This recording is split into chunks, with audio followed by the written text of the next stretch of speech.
What's up, friends? Welcome back to my channel. In today's video, I'm going to be doing a full face of new luxury beauty. We're going to be getting ready together today, and I have so many good things that I've been testing to review for you in this video. It's going to be jam-packed. I have the newly reformulated Chantecaille Future Skin Foundation. Is it still good? I have the new Cle de Peau loose powder to test out. We're going to compare it with the La Prairie, a little bit of a powder showdown. I have the new Fara Homidi bronzer. I have the new Victoria Beckham Beauty color wash blush, one of the new Hourglass palettes, and the Violette France lip nectars. Like I said, it's going to be jam-packed. So if you want to hang out with me today and see me put all of this makeup on my face and share my completely honest thoughts, then keep watching. All right, let's start off with the newly reformulated Chantecaille Future Skin Foundation. If you're new here, this is one of my favorite foundations of all time. It is so skin-like, it is so moisturizing and soothing on the skin, but it's also oil-free, so it's good if you have like oily or combo skin as well. They just reformulated this, and I've been trying it out, guys,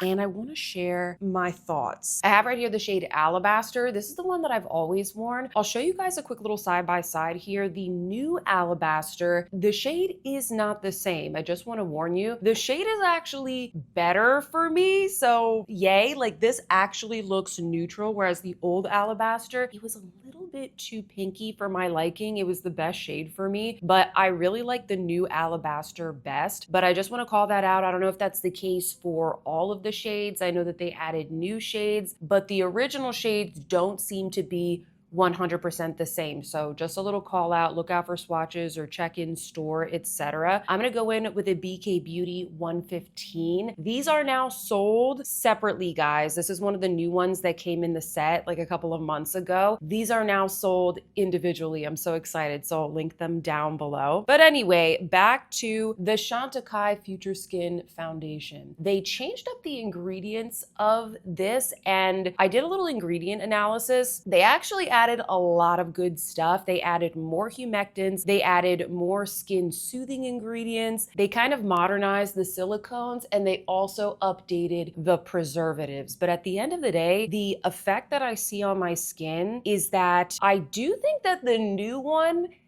I'm not sure if it has a little bit more coverage or it's more blurring or both. I think it's a little bit of both. I didn't think it was possible, but I actually think that they did improve this. It was already a stellar foundation, and the new one is just as good, if not better. So you can see this is a really nice neutral shade for my complexion. I feel like I don't have to use as much with this to get the coverage that I personally want, which is like a medium coverage, because see, I have all of this like hyperpigmentation from like acne throughout the years, little bit of rosacea. It's even more effortless than it was before. That is like the teeniest little layer, and look, see how gorgeous and skin-like it is. It's not greasy or slimy. Like if you're not familiar with this foundation, it's made with 56% water. It's oil-free, so it doesn't get greasy. It actually kind of dries down quite a bit. And I'll show you a little side-by-side of the old versus the new on my face. Obviously, the color is slightly different. I think you can tell, but I feel like it's also pretty clear that the new one is a bit more blurring, bit more brightening, and also has slightly more coverage. So here's the foundation fully applied.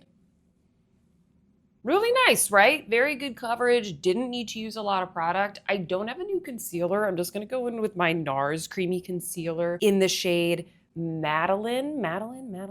My cat just came in. She's eating her breakfast, so if you hear anything in the background, sorry about that. I'm just blending this in with a BK Beauty 109. Man, this NARS concealer, it is still good. It is a bestseller for a reason. Sometimes I forget how good it is. And next I have the new Cle de Peau loose powder. It finally launched. I believe this is reformulated. It is now talc-free, and we've been waiting for this to launch for a hot minute. I got the shade 2. This is the one that's like the beige tone, but they also have one that's kind of like a pinky color. I was kind of afraid that one would be too light for me. Like sometimes those kind of wash me out. I'm gonna have to check it out in store at the Cle de Peau counter near me, but I think this one is a pretty good shade. I'm gonna show you what the packaging looks like, what the shade looks like, and I'm also going to compare it to the La Prairie powder, and you guys are gonna let me know which side looks the best. I am kind of bummed that this only comes in 2 shades. Like, come on, Cle de Peau. 2 shades, that's it. It's a little bit annoying. This is what the packaging looks like. There's a big powder puff here on the top, which I don't really like this style of powder puffs. I'm gonna use this one right here from My Kit Co. I feel like these pointy ones are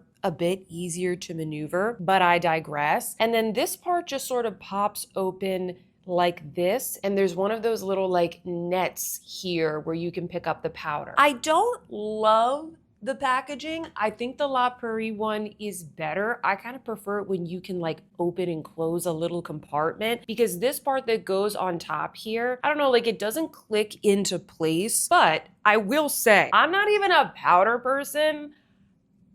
As soon as I touched this, I was like, oh, this is the silkiest powder I think I've ever felt. And that's why I wanted to compare it up against the La Prairie, because I think this might be better. I think it might be better. It is very setting, it's very blurring, but it's not like shiny or anything. Oh my God, I already got it everywhere. I don't really find that I need to set the Future Skin foundation. I kind of just want to show you. You see how it added a little bit of pigment right there? That's the shade. I think it works, especially once I've got my bronzer on and everything. I think it's good. Oh, it's just so smooth. This is a nice powder. If you're looking for a really good luxury powder, this is a nice one. I don't even like loose powder, but I have found this to be the most effortless one that I've tried. Now, pressed powder, if you watch my channel, I recently discovered the Sisley pressed powder, the Blur Expert. That one is really good. I've been using both of those shades nonstop. That's much more travel friendly for me, but I think this might be my favorite loose powder. Definitely better than the Givenchy Prism Libre. I never really thought that that one was all that great. I gotta be honest, not to offend anybody. I know that's a very unpopular opinion, but I find this to be better. So here's a little before and after. Before and after. We got glowy, which I think looks good. And then beautifully mattified and blurred. It's probably for the best because I am going somewhere after this and I gotta walk in like 90, how hot is it today? It's like in the 90s today. And I have like a 10 to 15 minute walk in the heat and I need to look good by the end of that walk. All right, let's compare up against the La Prairie. This is definitely more luxurious packaging. It's also more expensive. I think you get more product. You also get a little travel size with it. So I think at the end of the day, listen, I didn't do the math, but I'm pretty sure given the amount of product you get, it's probably around the same. This opens up and you have the powder puff inside. And then this is what I prefer. See how there's like this little sieve here that you can open and close? That's what I like a lot more, but whatever. Let's get a little bit of that powder. Oh shoot, I did it like way. I should not have shaken it up that much. Oh no. Oh, and I forgot to mention the La Prairie one is very heavily fragranced, whereas the Cle de Peau one, I don't detect any kind of parfum at all. So that might change your mind as well. The La Prairie one I'm using, this is in the shade Translucent 1. It is a lighter tone, so kind of keep that in mind as I go in. It's a really good loose powder, but I think the Cle de Peau one is even more finely milled. I don't think you can necessarily go wrong with either, but I think I like the Cle de Peau one better. Usually when I film these videos, I like to be very decided on what I like better and if I think something is good or not, but this product just came out and I really just wanted to share some of my first impressions because I know it's gonna be a very hot powder. What do we think? Get real close and personal. This is the La Prairie. The differences are very minute, very minute. So I would go with whatever like shade, fragrance, and packaging you want. And of course your budget, how much product you wanna get. You get a lot more product with the La Prairie, but they're both really good. I would love to hear your thoughts. If you've tried both of these as well, definitely let me know, but just wanted to share some first impressions of this. I think it's really good and I don't even like loose powder really all that much. And just a quick reminder that if you are enjoying this video, please don't forget to give me a big thumbs up. It really helps me out. And if you are new here, maybe consider subscribing to my channel. My name is Sophia and I upload new videos just like this every single week, all about everyday beauty and accessible luxury style. I film all of my videos in natural light with no filters and we like like to keep it real fun, honest, and chill here on this channel. So if that sounds good to you, hit that subscribe button to join our fam. We seriously would love to have you. All the products that I talk about today, the brushes, the shades that I'm using, they're all going to be listed in the description box down below and on the shopping button on the screen. My brows were looking a little crazy, so I just filled them in real quick with my Kozakh brow pops so we can move on to this bronzer. I think this is new. It's new to me. I've gotten so many questions about the Fara Homidi, hopefully I'm pronouncing that correctly, the bronzer in the shade Bois. Apparently this is really, really good for fair skin tones, and I have to agree. However, I want to do a couple of little comparisons here so you guys can see how this compares to some of my other bronzers that are good for fair skin. The formula, I'm going to put it on my face in a second, but I'm going to do the comparisons first so you can get an idea of the shade. The formula is very silky. It's really nice. The packaging as well, it might not look that way, but it's very, very heavy, and it's also refillable. So here is the Fara bronzer. It is extremely light, very, very neutral. I don't know if I would go as far to say that this is cool toned. I think that on some skin tones, it could pull very ashy. Because see, it does have a slight satiny sheen. There's some light reflecting particles. It's going to be blurring. It's a gorgeous subtle shade, but I don't think it's going to be for everybody. If you are, more on like the tanner side, definitely go for the second shade, which it looks like a lot of these are sold out at Sephora. It's kind of crazy. Next up, I have the RMS Beach Walk Betty bronzer. This is very similar, but a bit glowier and also deeper in tone. So see, it's kind of like a cooler toned and slightly lighter Beach Walk Betty. Here I have the Gucci bronzer in the shade Fair, is also a different tone. The Fara Homidi one is definitely the pinkest. The Beach Walk Betty is pink and illuminating, but it gives, I think, a bit more natural warmth to the skin. Like if you actually want to look more tan, I think that one is the best. And then the Gucci is actually kind of in between. Then lastly, someone on one of my recent live streams requested that I compare the Makeup by Mario. This is in the shade Light, and I actually haven't seen how these compare. The formula is a bit different. This one's kind of like silky, more powdery, and I think more buildable, but I was actually curious to see how the shade compares. By the way, if you're not watching my live streams, you gotta join us. We have so much fun every single Wednesday at 8 p.m. Eastern. It is so much fun. We talk about new makeup releases, beauty news, fashion news, all that good stuff. So anyway, here is the Mario at the bottom there. I think it looks closest to the Gucci. Let's get this on my face. I'm gonna use the BK Beauty 103, see if this picks it up, because when I first started using this, I felt like not every brush picks it up a bit, but this does a good job. Oh, it smells so good. It smells like the NARS bronzers or the cream bronzer. It's like a slightly tropical scent, very, very subtle. Ooh, I love it. So here's a little before and after, before, after.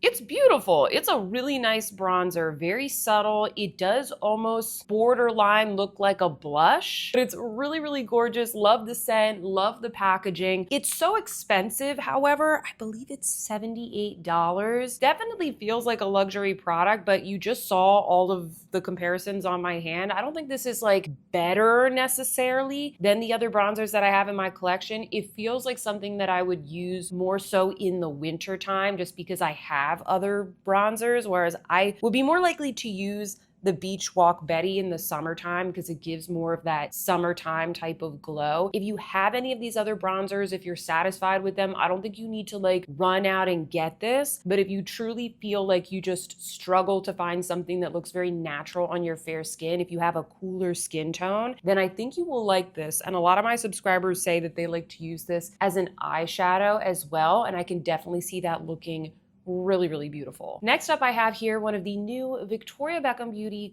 Color Wash blushes. This is in the shade Coral. These are incredibly liquidy. It's supposed to basically be like a cheek stain. It's very watery. It's very light and kind of dries down and sets all day. Comes in a little dropper bottle like this. What I like that she did is, see how there's a little metal ball at the tip of it. It makes it so that the pigment doesn't just completely ooze out of the little dropper. So you definitely have more control of this. And it says on the website that this is supposed to give you a bit of play time with the blush before it sets, because this type of formula, as you can imagine, if you've tried anything similar to it in the past, like the Benetint of our youth, which I know it's still around, but I was all about the Benetint when I was in high school. However, if you're familiar with that product, like you gotta work fast. With this, you do get a bit more playtime. So let me just get a little bit here. You kind of like squeeze and roll. See how it's like really, really watery, and it's gonna give kind of a watercolor effect.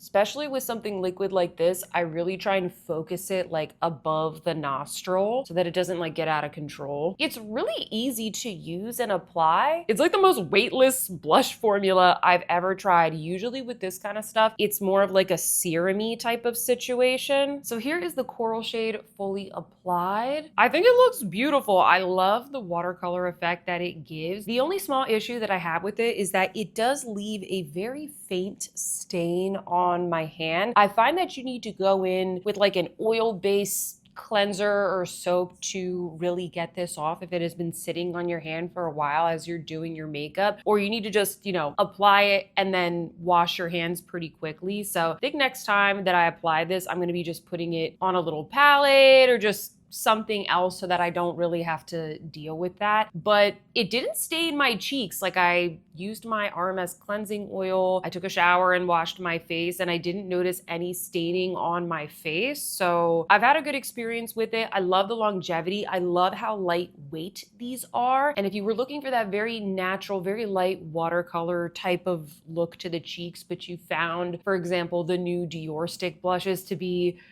you know, way too greasy and sticky, this is basically going to be the opposite, because it's essentially water. Like, it just dries down and it stays there. It's very effortless. Like, once you get it on, I really like the finish of this. If you're still kind of nervous about the fact that it's a stain or you don't like liquid formulas, then I would recommend checking out these cheek gelées from Chantecaille. They just came out with 3 new shades. These are very easy to work with. They give you kind of a similar look. It's a creme gel formula, kind of like the Future Skin foundation. These are very beginner friendly. If you don't use a lot of cream and liquid blushes, they're really easy to manipulate. And these also, while they don't dry down as much as this, they do dry down more than other cream blushes that I have in my collection, and they don't have any kind of oiliness or slippiness or greasiness to them. So I would say this is a good alternative if you're not like really sold on this type of formula or the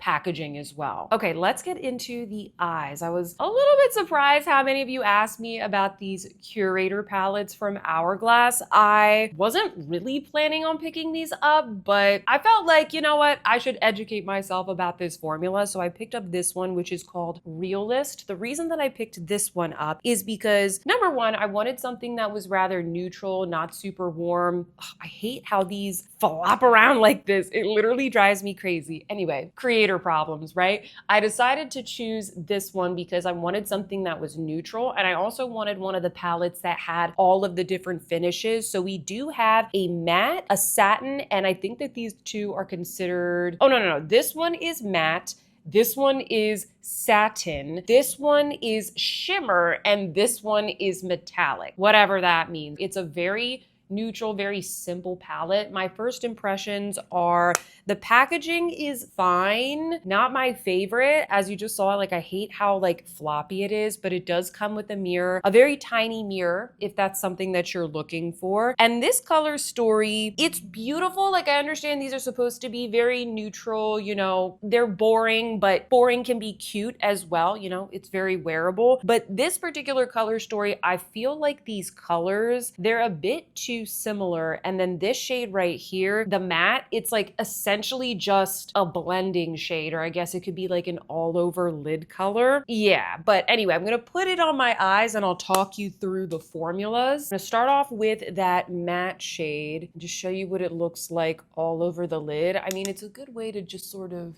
set the eye. However, I find that this matte, my goodness, is it dry. It is dusty. I don't like this formula. I don't think it's worth the price. I'm gonna show you the look so you can kind of see what each different, you know, finish looks like. But my goodness, the mattes, Dust City, man. These are so dusty. And I don't understand because Hourglass has the best finishing powders. Just make something kind of like that, but a little bit more pigmented. They have some of the best powders out on the market, best blushes, best bronzers. Absolutely gorgeous. Like one of my favorite brands that I like to talk about here on this channel. But man, like that was dry. That was dry. Next, I'm going into the shimmer shade. Now the shimmer shades are definitely smoother, but still nothing that I'm like, wow, so blown away. I feel like you could just get, you know, a little Viseart quad and it would be a fraction of the price. The other thing that I don't like about this shade is that, and I know it'll be a little bit hard to tell, but it's not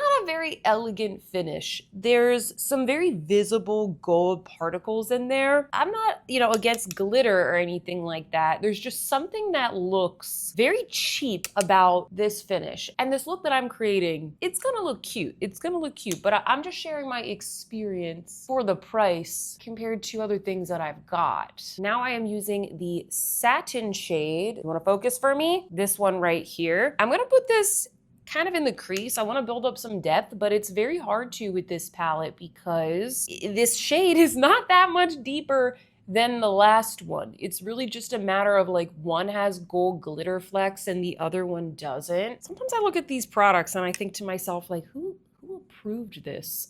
I feel like me and my beauty community, I almost feel like we could design these better. And I'm sorry if anybody likes these. I don't mean to be not trying to be rude. I'm really just trying to be brutally honest. You know, if you like it, you like it. And there's gonna be a lot of opinions about these products out there, but I just have to be real to myself and let you guys know, you know, what the deal is. Using the deepest shade in the palette, the metallic formula is definitely the best. Now I finally have some depth that I'm working with here. It still like isn't really as pigmented as I would like it to be. Just grab my little EADEM V09. This is a really nice detail brush. You can kind of smoke out the lash line, but it's gonna be really subtle. Ta-da! I finished up the eye look and obviously did my hair. I popped on some of the Chantecaille mascara. And as you can see, it's a cute, very basic, neutral look, but I still feel like I can't see very well all of the shades. If I wasn't on YouTube, I probably, number one, wouldn't have purchased this in the first place. And number two, I probably would return this, to be perfectly honest with you. I think that these are a skip. I think there's other better eyeshadow palettes out on the market if you're looking for something luxurious. So this is a big no from me. I am gonna finish up this look now with a new lip product. This is one of the Violette FR lip nectars, and this is in the shade Rose de Moab. This was the most neutral of the couple that were at Sephora. I think there are maybe one or two extra shades on the Violette France website, so I'll link that down below. Just double check because I think they have more shades on her website. These are going to be kind of like a tinted lip oil. Oh, see how dry my lips are? I really needed this. Kind of like a tinted lip oil, but they do leave a very, very faint stain. Like I've tested it out on my hand before. It leaves a stain, but it's very faint and you can kind of pretty easily scrub it away. So if you're not a huge fan of stains, but you want a little bit more lasting power in terms of the pigmentation of your lip oil, then you might really like these. I think this is a beautiful formula and it smells so good. It smells like a vanilla cupcake lip smacker, and specifically a lip smacker. Like there's something about this vanilla smell that smells very nostalgic and delicious. I absolutely love it. The formula is really nice and hydrating. It's just kind of like a very, you know, like simple type of product. The only thing is that I think maybe I should have picked up one of the deeper shades because this one's a little bit light for my lips. I don't know, once I blend it out and it kind of tints the lips slightly. I think it looks good. Comment down below, does this shade look okay on me? Because when it comes out of the tube, it looks like concealer lips, but then when I blend it out, I feel like it looks nice. They did kindly reach out to me and tell me that they were gonna send me all of the shades after I bought this one. So hopefully I'll get an opportunity to show you what the other ones look like. I love a lip oil that has more pigmentation so I can actually see the color and tell the difference between the shades. All right, my friends, this is the final look. Comment down below. Let me know what you think of all of these products. If you've tried any of them, please give me your little review in the comment section down below. I would love to hear your thoughts. If you like this video, please don't forget to give me a big thumbs up and subscribe, or better yet, go watch another video. Up next, I have my absolute favorite skin tints for a real skin look. I'll see you there.